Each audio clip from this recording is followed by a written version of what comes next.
Please like and subscribe. Sita Vidyadevi ఫోన్లో మాట్లాడడం విని పక్కకు రమ్మని మీతో మాట్లాడాలి అని చెప్పి అంటుంది. ఎవరితో ఫోన్లో మాట్లాడుతున్నారని అడుగుతుంది. మీ నాన్నతో మాట్లాడాను అని ఇంకా సుమతి అంటుంది. తనతో రాఖీ కట్టించుకున్నందుకు కృతజ్ఞత చెప్పారని అంటుంది. ఇక విద్యాదేవి నా మీద నీకు కూడా అనుమానం ఉందా సీత అని అడుగుతుంది. సీత అనుమానం కాదు, నా దగ్గర మీరు ఏదో దాస్తున్నారు. జనార్దన్ మావయ్యకి మిమ్మల్ని రాఖీ కట్టమని మీకు మహాలక్ష్మి అత్తయ్య అడిగినప్పుడు మీరు తడబడ్డారు, టెన్షన్ పడ్డారు అని అంటే ఇంక అప్పుడు సుమతి అవును తడబడ్డాను, ఎందుకంటే అది నాకు ఊహించని సందర్భం. మహాలక్ష్మి సడన్గా అలా చెప్పడంతో షాక్ అయ్యాను.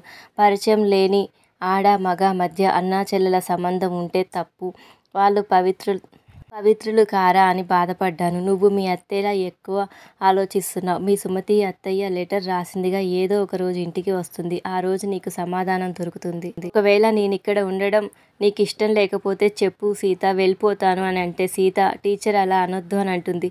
టీచర్ దగ్గర ఏదో పెద్ద రహస్యం ఉందని ఇంకా సీత అనుకుంటుంది. ఏదో ఒక రోజు తప్పకుండా తెలుసుకుంటానని అనుకుంటుంది. ఇంకా మరోవైపు జనార్దన్ సుమతి రాసిన లెటర్ చూస్తూ ఫీల్ అవుతుంటే మహాలక్ష్మి వస్తుంది. సుమతి ఎందుకు రావడం లేదు, తనని ఎవరు ఆపుతున్నారని అంటుంది. జనార్దన్ కూడా తమని ఎంతో ఇష్టపడిన సుమతి వదిలేసి ఎలా ఉంటుందో అని అంటాడు. సుమతి ఇంటి నుంచి వెళ్ళినప్పుడు తనతో నీకేమైనా గొడవ జరిగిందా అని అడుగుతుంది.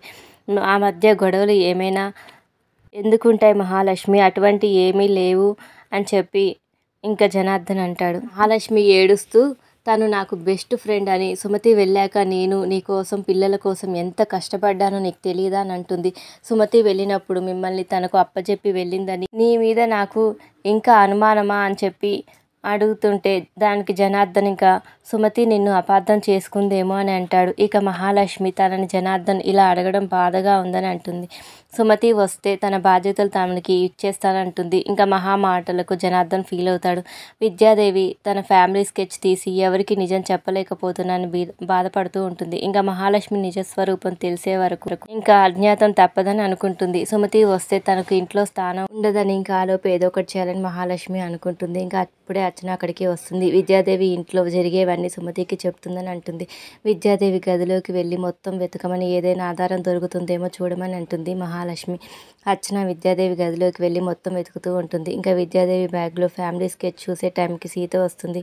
ఈ గదిలో నీకేం పని అని అడుగుతుంది. ఇంకా సీత బ్యాగ్ని అర్చనని తీసుకొని కిందకి వచ్చి అందరినీ పిలుస్తుంది.